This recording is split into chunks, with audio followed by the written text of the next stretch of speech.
السلام عليكم ورحمة الله وبركاته. إن الحمد لله نحمده ونستعينه ونستغفره ونعوذ بالله من شرور أنفسنا ومن سيئات أعمالنا. من يهده الله فلا مضل له ومن يضلل فلا هادي له. أشهد أن لا إله إلا الله وحده لا شريك له وأشهد أن محمدا عبده ورسوله. وبعد, kita sampai sirat, jalan Islam ini, syariat ini, sunnah ini diumpamakan oleh Allah seperti sirat, jalan,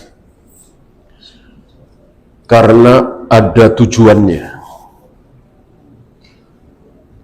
Tidak seperti ucapan sebagian orang bahwa taat ya taat, nggak ada tujuan, nggak ada yang ingin diraih. Mereka menamakan dirinya dengan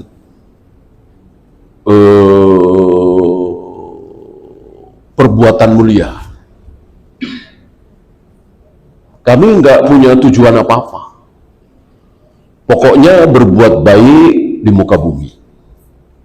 Berbagi, menolong, menyantuni, membantu. Gitu. Mati, ya sudah mati.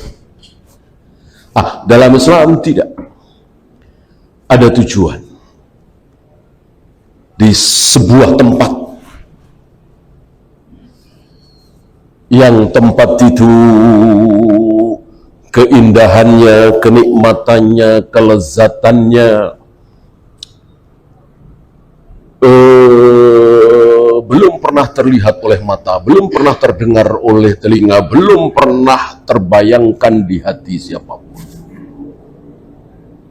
Nah, jalan kan ada tujuan. Yang kedua, ada yang ditempuh. Ada yang ditempuh. Berjalan tentu menempuh. Dengan apa menempuhnya itu? Tentu sholat, saum, zakat, haji, jihad, menjauhkan diri dari berbagai macam maksiat. Gitu.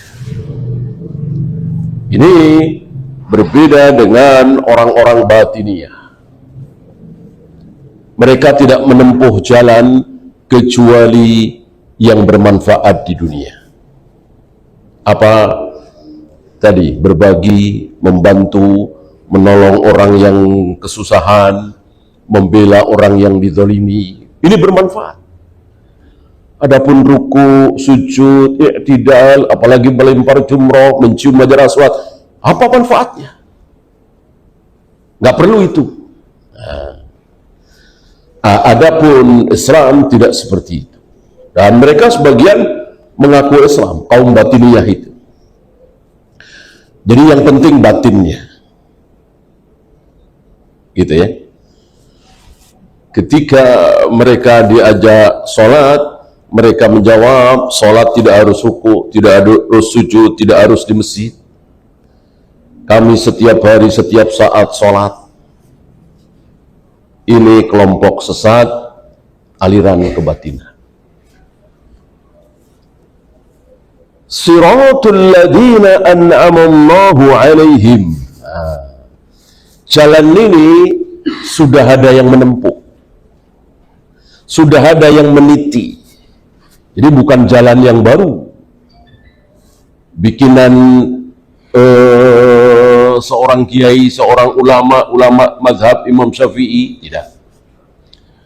Bahkan bikinan Rasulullah SAW juga tidak. Nabi diperintahkan oleh Allah mengatakan, wa ma kuntu bid'am minar rusul. Aku tidak membuat bid'ah dari rasul-rasul terdahulu. Maka apa yang diajarkan oleh Nabi, dilaksanakan oleh Nabi, disyariatkan oleh Nabi, itu sudah ada dari semenjak Nabi Adam. Ada sholat, ada saum, ada kurban, ya, bahkan tawaf, sa'i, dan seterusnya sudah ada dari belasan bahkan puluhan ribu tahun yang lalu, sebelum Nabi lahir. Wa ma kuntu bid'am minar rusul. Aku tidak membikin bid'ah, bikin-bikin sendiri baru dari para nabi, para rasul.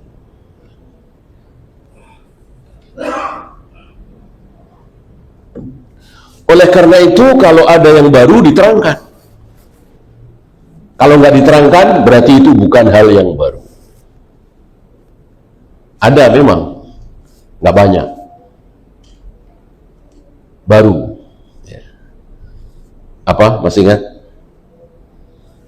Memanfaatkan, memakan ghanimah, rampasan perang. Nabi-nabi sebelum beliau tidak boleh. Dalam perang dapat emas, dapat perak, harus dibakar. Tidak boleh dimanfaatkan. Mulai zaman beliau, umat Islam boleh. Boleh. Apalagi yang baru, dulu-dulu nggak ada. Dan sekali lagi itu sedikit sekali, mungkin nggak sampai 1%.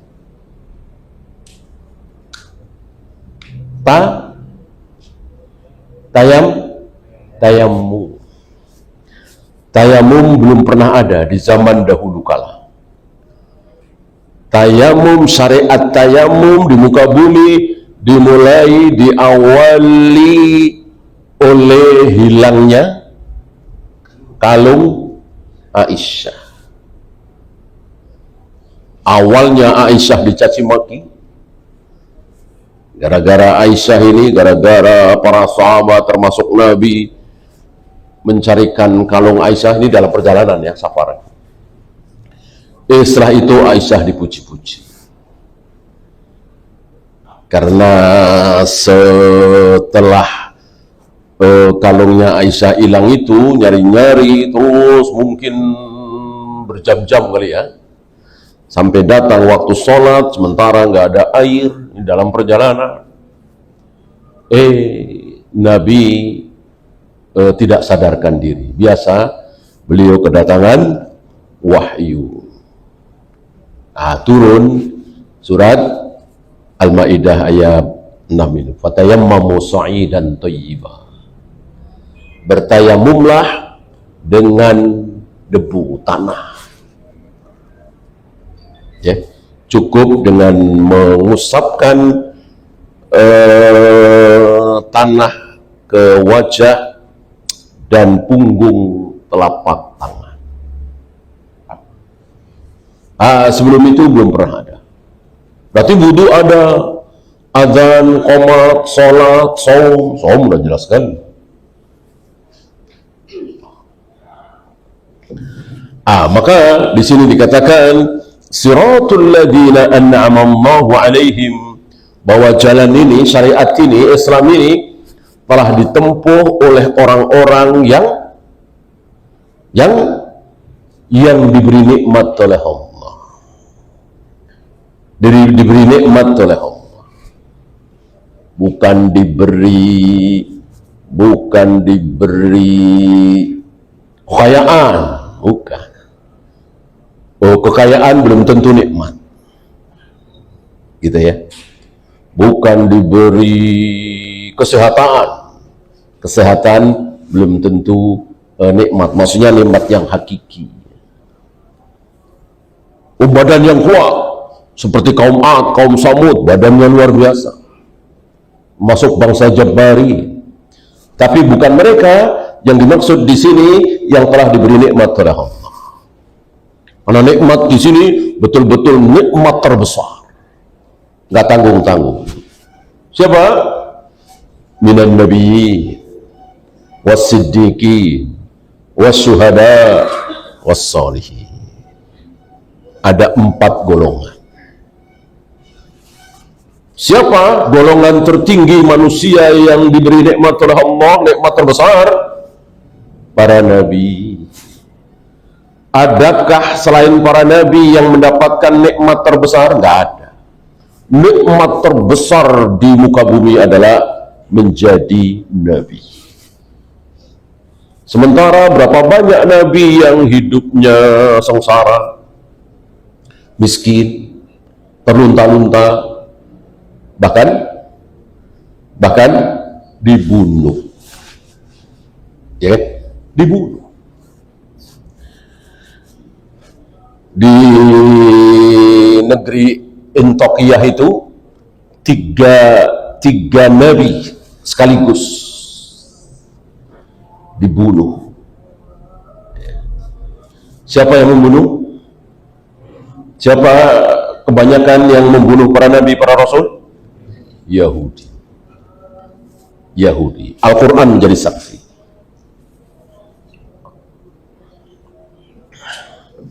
Maka jika hari ini Yahudi membunuh, membantai ribuan, puluhan ribu wanita, anak-anak kecil bagi Yahudi, ya, nggak ada malu-malunya, nggak ada sungkan-sungkannya, ya.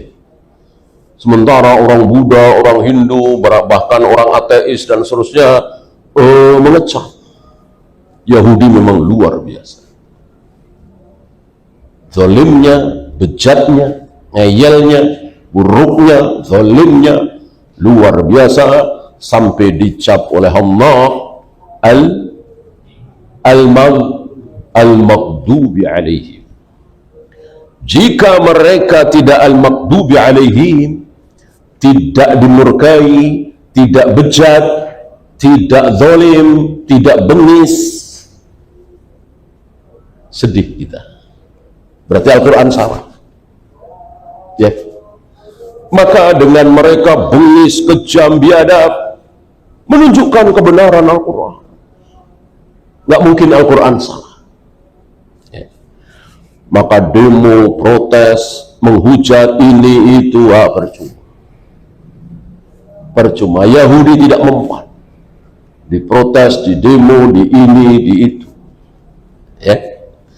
Maka satu-satunya yang diajarkan oleh Nabi, oleh Allah dan Rasulnya terhadap Yahudi adalah bantai, bunuh. Qatilul Yahuda wan Nasara. Bunuhlah, perangilah Yahudi dan Nasrani. Ya, perintah langsung dalam Al-Quran. Hari ini sebaliknya.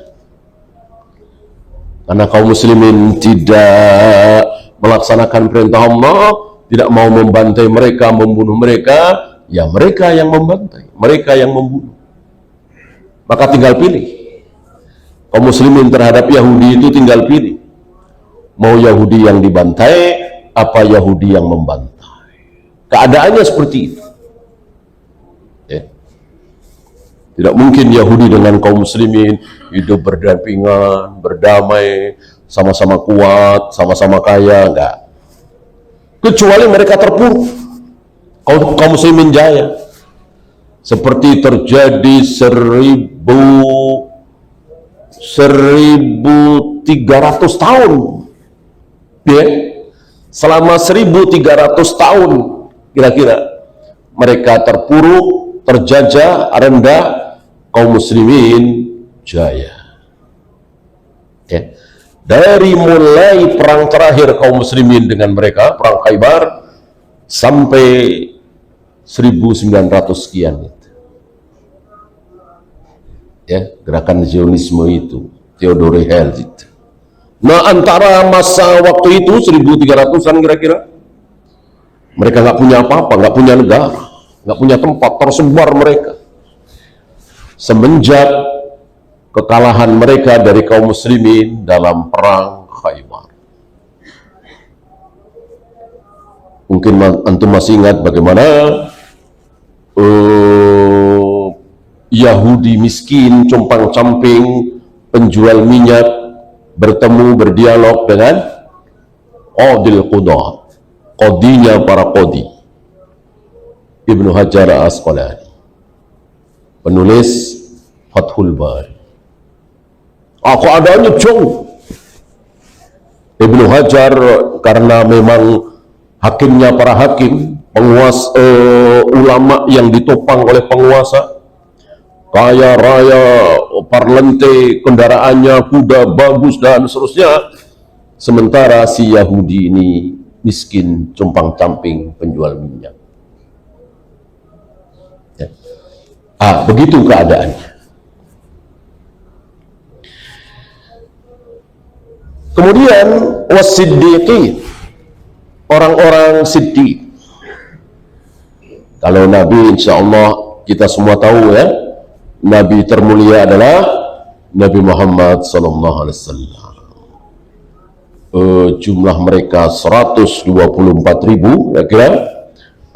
Untuk siddiqin mungkin ratusan ribu, mungkin jutaan. Ya. Siapa paling besar? Siddiqin, istilahnya Siddiqul Akbar. Siapa lagi kalau bukan Abu Bakar. Oleh karena itu Aisyah sering dijuluki, sering dipanggil dengan Siddiqotun bintu Siddiq, Siddiqah bintu Siddiq.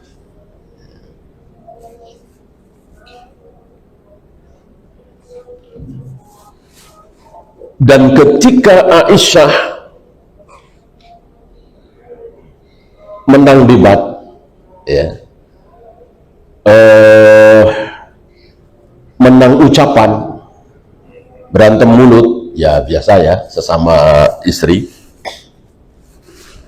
Pernah Nabi mengatakan, itulah anaknya Siddiq. Dipuji oleh Nabi atas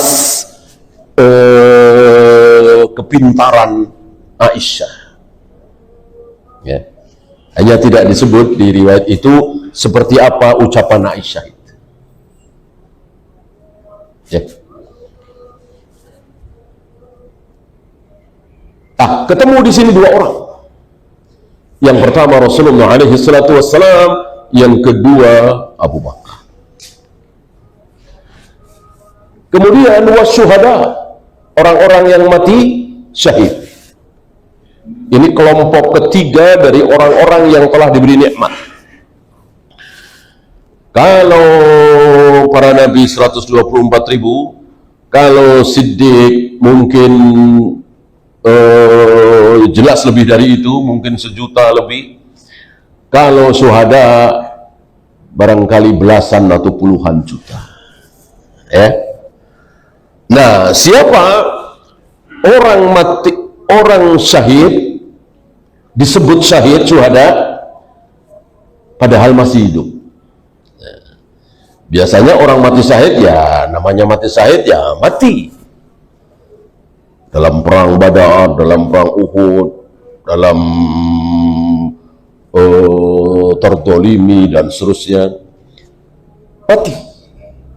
Nah, ini masih hidup, tapi sudah dinyatakan sebagai syahid.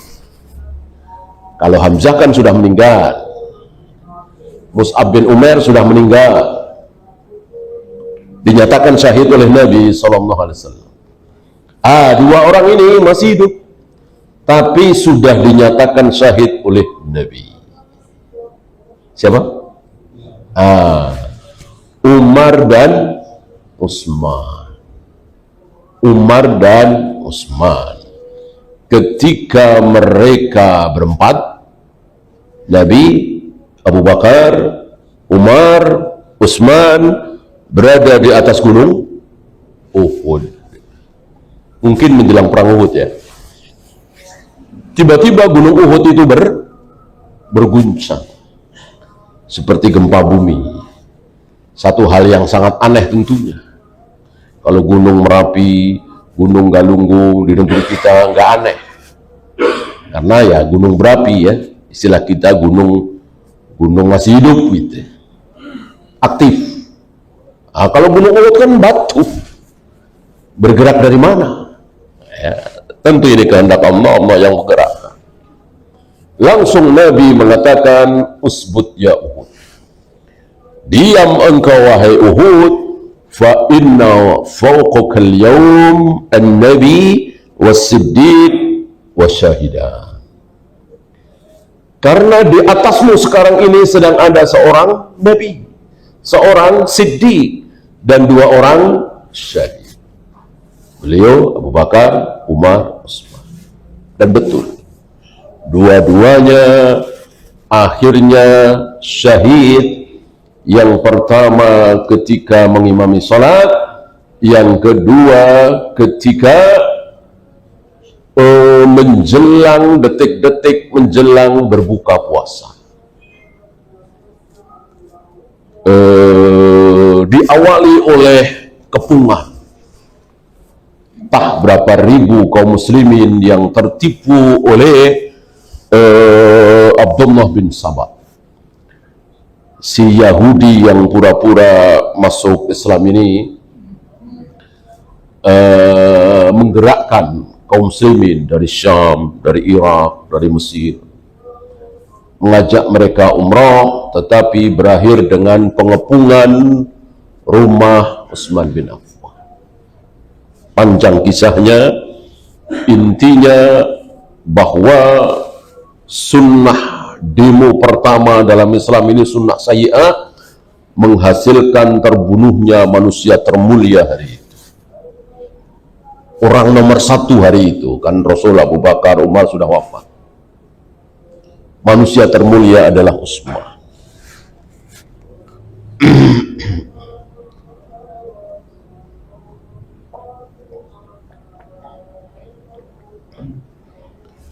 Dan hari itu muncul fitnah. Jangankan orang-orang awam, tabi'in, sekelas Muhammad bin Abu Bakar, anaknya Abu Bakar, terfitnah. Gitu ya. Kan sempat menemui Utsman dan memegang jenggotnya. Utsman memperingatkan, jenggot ini sangat dimuliakan oleh ayahmu. Gitu. Tetapi istri Utsman bersumpah bahwa bukan Muhammad bin Abu Bakar yang membunuh Utsman. Bahwa anaknya Abu Bakar ini terfitnah, betul. Betul. Ya. Nah, ini luar biasa. Fitnah itu kalau sudah muncul luar biasa. Yang benar dianggap salah, yang salah dianggap benar. Ya. Apalagi hari ini, ya, saya bikin kebohongan misalnya, saya sedikit mikir gimana biar orang percaya. Ya. Oh, saya sebarkan di medsos. Berapa ratus, berapa ribu yang tertipu oleh saya. Ya, karena saya pintar bikin cerita. Ya, seolah pakai data. Padahal bukan. Mengerikan sekali. Ya. Maka orang yang menyebarkan berita bohong lalu termakan oleh kaum muslimin. Kaum muslimin mengira bahwa itu benar. Tersebar. Ya.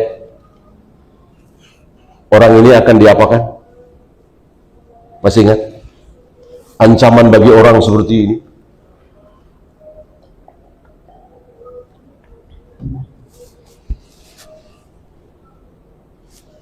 Akan ditelungkupkan badannya, tapi kepalanya tidak. Kepalanya dimiringkan. Kemudian, berarti kan terlihat wajah kirinya misalnya, pipi kirinya. Lalu ujung mulutnya itu yang kiri itu disobek sampai ke belakang dengan pisau yang bergerigi, ya seperti gergaji. ya. Kemudian hidungnya, kemudian matanya, ujung mata, ujung hidung, jadi ada 3 sampai belakang. Udah selesai dibalikkan lagi, sekarang gantian pipi kanan, diperlakukan seperti itu. Ini mengerikan sekali bagi orang yang menyebarkan berita bohong, lalu berita itu termakan oleh ratusan orang, ribuan orang. Ya. Maka kalau antum mendengar berita aib tentang seseorang, tokoh, apalagi ulama, ya, lebih baik antum tutup, nggak usah teruskan. Ya kalau benar, kalau tidak, kan bisa benar bisa tidak. Jangan sampai kita ikut berdosa. Ya.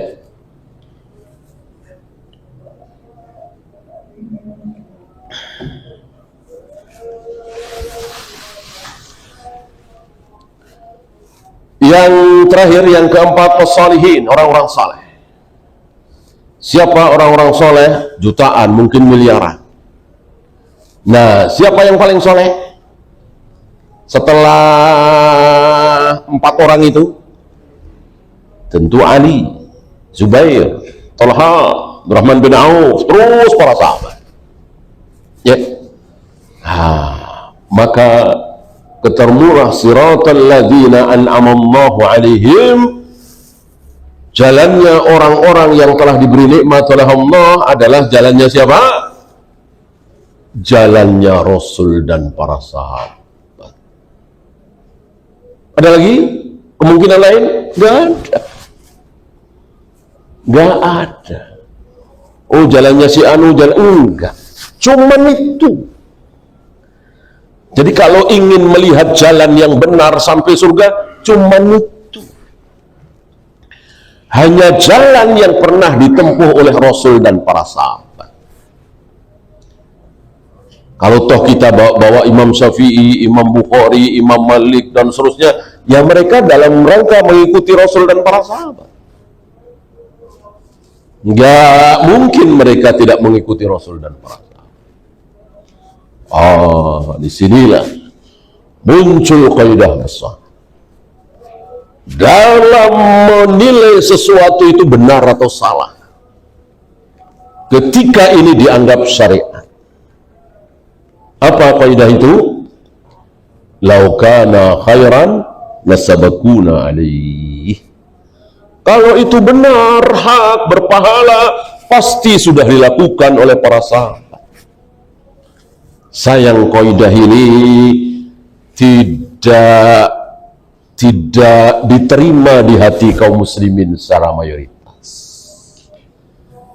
Bahkan kadang orang yang mengaku sunnah, ahlu sunnah, salafi, kadang-kadang kurang dalam mempraktekkan kaidah ini. Ya, masih silau dengan nama besar seorang Albani misalnya, seorang Syekh bin Bas misalnya, seorang Syekh Utsaimin misalnya.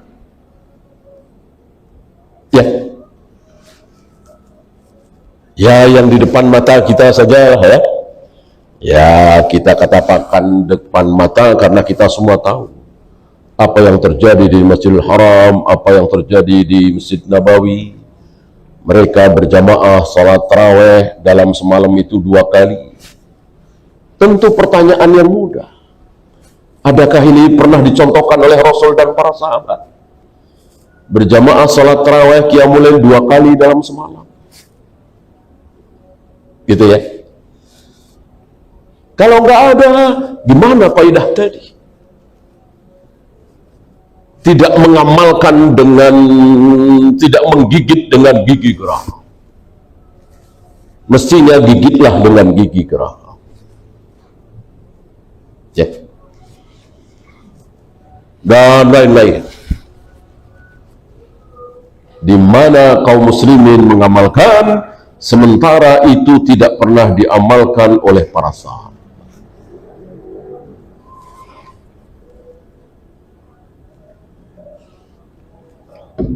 Maka dalam semua praktek peribadatan harusnya berpegang dengan kaidah itu.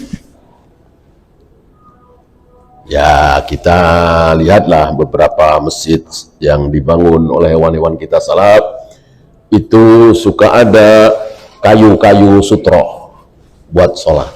Ya, ini pun sama. Apakah ini dicontohkan oleh para sahabat? Membikin kayu-kayu buat sutro itu. Bahwa sholat itu harus pakai sutro, jelas. Itu perintah Nabi SAW. Untuk selanjutnya, kita tidak boleh liar, ya, karena ini kan masih dalam lingkup ibadah. Kecuali bikin mesin, tentang karpet, pengeras suara, AC dan seterusnya, itu sudah di luar ibadah waktu. Kalau ini kan masih orang sholat, ya.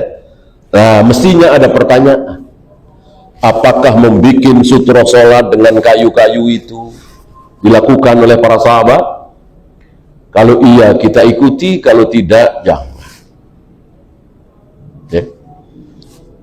Para sahabat cukup dengan tiang, tembok, atau mungkin tas, atau mungkin apalah yang lumayan tinggi, mungkin sejengkal, atau lebih dikit, mukhiratir rahli kata Nabi. Setinggi kayu yang biasanya ada di belakang pelana kendaraan unta, kuda, dan seterusnya dan seterusnya. Maka jika kita sholat, jika kita saum, jika kita zakat, jika kita haji, jika kita melakukan ibadah makdo, selalu ada pertanyaan seperti itu. Apakah yang aku lakukan ini dilakukan oleh para sahabat? Misalnya zakat tiap bulan, zakat amalia, zakat profesi. Adakah para sahabat yang mencontohkan zakat tiap bulan? Mentang-mentang kita dapat uang tiap bulan, gaji, selalu diarahkan ke situ. Ada contoh dari para sahabat, kita amalkan, sami'na wa ata'na, tidak ada jangan. Ya. Termasuk ngincer malam, termasuk ngincer malam gaji. Kan Masjidil Haram kita semua tahu. Ya. Kalau malam ganjil dibanding dengan malam genap beda. Apalagi malam 27. Ya. Kita lihat para sahabat, apakah seperti itu? Apakah para sahabat kan 100 tahunan ya, dari Nabi wafat sampai 110 atau 111 kan 100 tahun, ditambah dengan zaman Nabi 23 tahun, ya 10 tahun lah ya, dimulai dari Madinah. 13 tahun pertama kan belum ada sholat, saum, zakat, haji. Ataulah 10 tahun terakhir.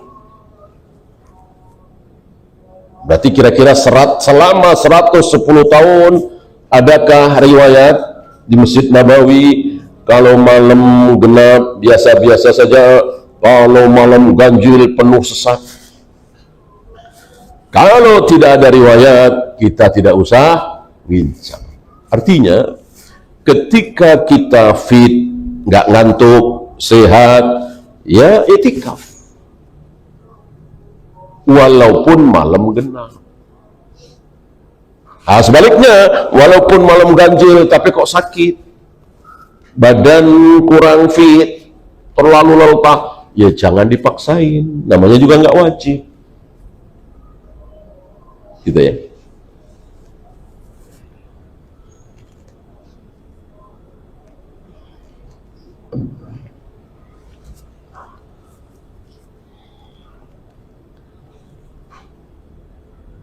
Kemudian beliau membahas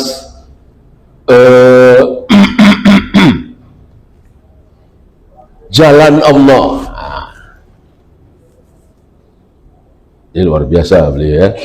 Sebelum ada pertanyaan, beliau telah jawab. Beliau mengkhawatirkan, jaga-jaga kalau ada yang nanya. Kan jalannya para nabi, jalannya para rasul, jalannya para sahabat, kan gitu.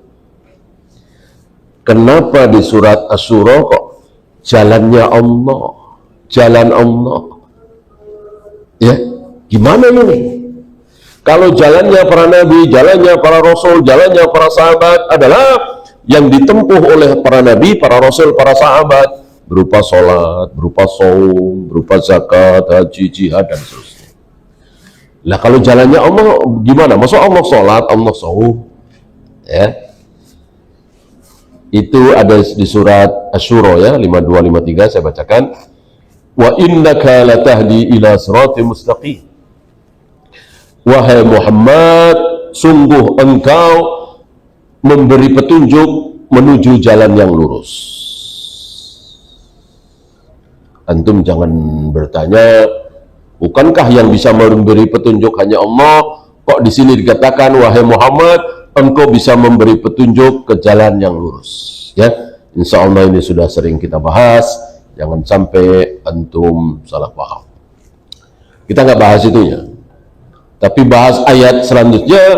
Siratillah, siratillah, wahai Muhammad, engkau bisa memberi petunjuk kepada orang-orang menuju jalan yang lurus. Jalan yang lurus itu apa? Yaitu jalannya Allah. Alladzi lahu ma fis samawati wa ma fil ardh.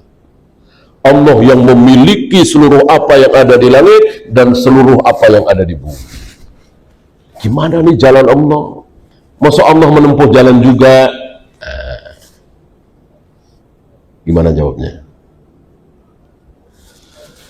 Jawabnya adalah jalannya para nabi, jalannya para rasul, jalannya para sahabat berupa ibadah-ibadah itu adalah jalan yang ditempuh.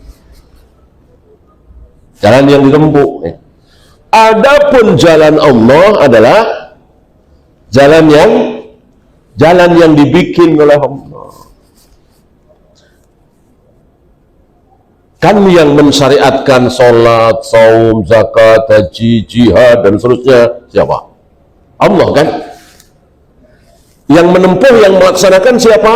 Ya para nabi, para rasul, para sahabat, para tabi'in. Dua-duanya disebut sebagai jalannya. Jalannya orang-orang yang beriman dan jalannya Allah, tentu dengan pengertian berbeda. Ya.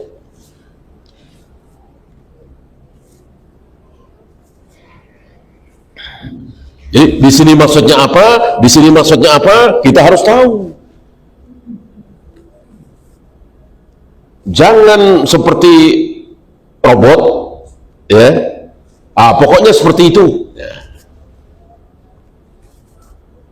Seperti orang-orang Asy'ariyah Maturidiyah itu menyalahkan orang-orang salaf yang mengatakan mata Allah, ya, mengatakan bahwa mata Allah ada di kapalnya Nabi Nuh. Ini sudah dijawab oleh para ulama salaf bahwa yang dimaksud adalah Allah mengawasi kapalnya Nabi Nuh, dan itu secara kaidah bahasa Arab. Ya, silakan adzan dulu. Sallallahu ala Muhammadin sallallahu alaihi wasallam wa akhiru da'wana alhamdulillahi rabbil alamin.